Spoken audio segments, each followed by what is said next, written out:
আসসালামু আলাইকুম। আজকে আমি দেখাবো বুরুবা ডিম। তো এটা রেস্টুরেন্টে অনেক দাম দিয়ে কিনতে হয়। তো এখানে আমি প্রথমে সাবুর গুঁড়া, তারপরে কর্নফ্লাওয়ার আর চকলেট নিয়ে এটাকে একটা ড্র করে নিলাম।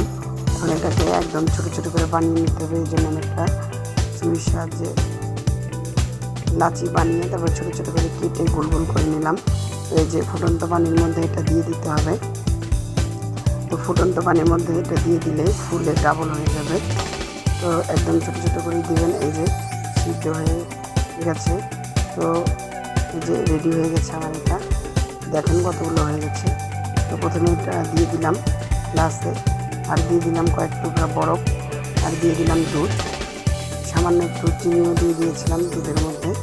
তো এটা করে অসাধারণ হয়, বাড়িতে করে দেখবেন। আল্লাহ হাফেজ, দেখা হবে নতুন কোনো ভিডিওতে। সবাই ভালো।